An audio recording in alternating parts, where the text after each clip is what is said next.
Police officers, precisely because of the places and times in which they operate, witness some incredible things. Today we're going to learn about two cases, one that happened on Route 14, right at the entrance to Liebig in Entre, Rios.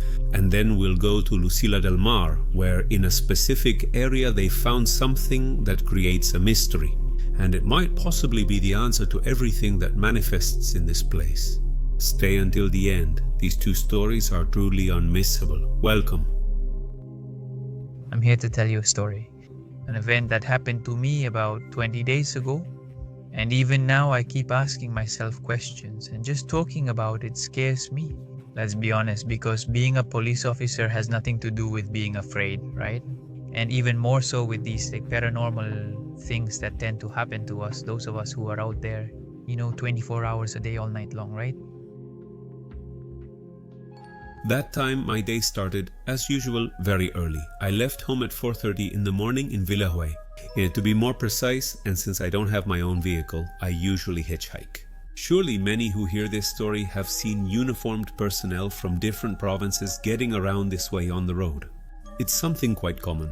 By the way, there are lucky days when someone stops right away, but unfortunately, many other times that's not the case. Nowadays, beyond the uniform we wear, people tend to be distrustful. I had a long road ahead from Villahuay to the Liebig Outpost. It's about 95 kilometers. The thing was that early that morning, on my second try, luckily a car stopped and the person offered to give me a ride. Not all the way to the outpost where I was headed, but just to the bridge connecting routes 130 and 14. The man then continued on. It was really useful for Buenos Aires, so I said yes, got in, and we set off. Everything went more than perfectly. The person who helped me was super kind, and about an hour and 15 minutes later, I was getting off at the bridge. From there wasn't much left.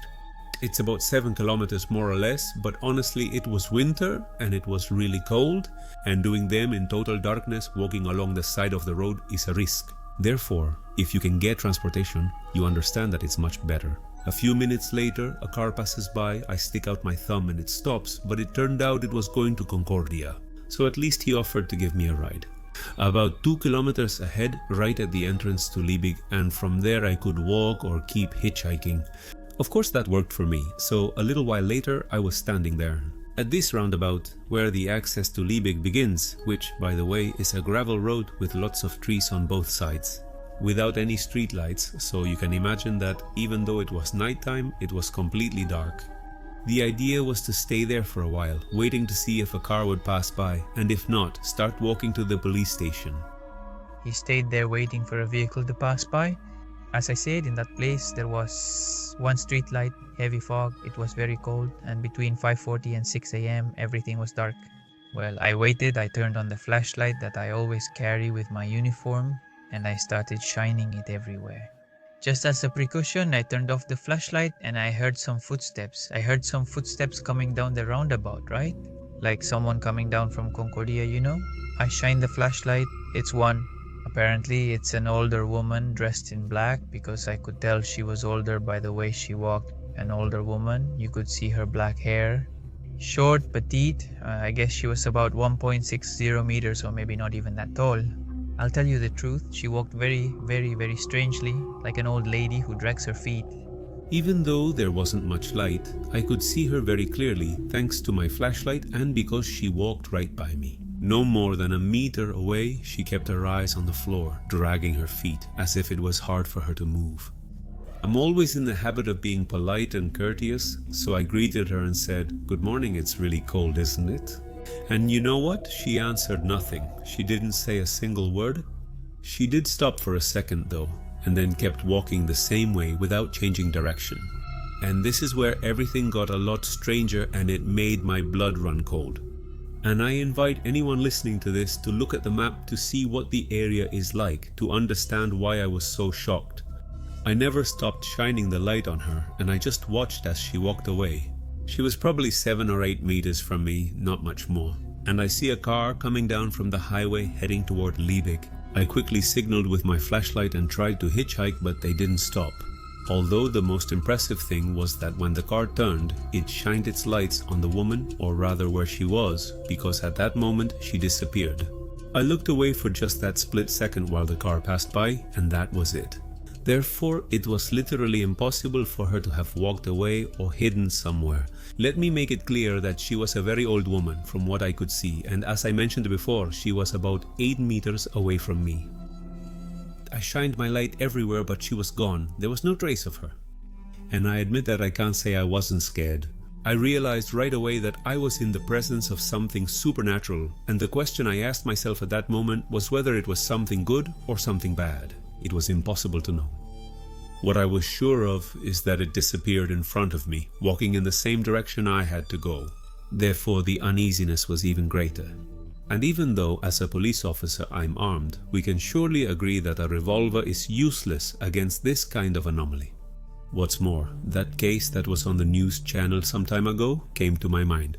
About a soldier from the 5th Regiment of Villahuay who went through a traumatic event. This soldier is known for.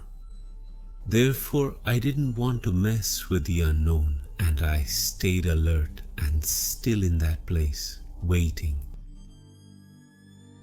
Luckily, about 10 or 50 minutes later, a car heading towards Liebig stopped and gave me a ride to the outpost. As days passed, I began investigating what happened to me. I asked some of the older people in town, and they asked me if I had spoken to him and if I ever saw him again. They told me not to say anything to him, just to pray, and to try not to hitchhike alone there, because several drivers, let's say truck drivers, use that area a lot. It's very busy with truckers. Have they seen her? They saw an older woman in black who walked and then vanished. She disappears into the darkness, or in this case, into the darkness and the fog, just like it happened to me that morning there. So up until now, I try not to take that shortcut anymore. But up until today, which wasn't that long ago, just a couple of weeks, no more than a month, I keep thinking about it, and honestly, it gives me goosebumps. Because I'm sure of what I saw, I'm sure of what I felt, and well, it feels horrible. You feel scared to see it so close. Honestly, I understand it. I understand that soldier, what happened, but what I'm grateful for is that nothing happened to me. It didn't attack me. But now I try to take another route to get there. As long as it's at night, I try to avoid that path. I'm a police officer from Lucila del Mar in Partido de la Costa. And today I'd like to share with everyone a series of experiences that leave more than one person speechless and that were witnessed by several officers. But the big question is, what was the reason, or what is the reason for all of this? Without mentioning the exact location specifically, there is an area in Lucila del Mar called El Pinar, where some people witnessed impressive anomalies. And as we walk through this whole place, we can also confirm that these stories are real, although of course. A few years ago, when a subdivision began here, we received a call from one of the workers who was clearing the way with a backhoe because they had found something strange. When we got closer, it turned out to be a kind of accumulation of stones neatly arranged in a certain way that, of course, didn't seem natural. And the big question was, what was underneath? If it was hiding something, it could very well be a corpse. The thing was, there was nothing there, and all these stones were removed to make way for the new subdivision in the neighborhood. I'm telling this, which so far is just a simple detail because honestly, at the time we didn't think it was important. But when we realized that in the following years there were plenty of testimonies from people saying they had felt or heard strange things in the area, you start to connect the dots and think that maybe those stones, or what they represented, weren't something to mess with. Which I told you about 2 years or so after these stones were removed. I was patrolling the area with a partner and something tremendous happened. That's the first thing I remember. At that time, there weren't any houses yet. Some construction was just starting, so there weren't people living there, and at night it was an extremely dark area. This video you're watching right now shows this place as it is today, just to give you an idea of what it's like.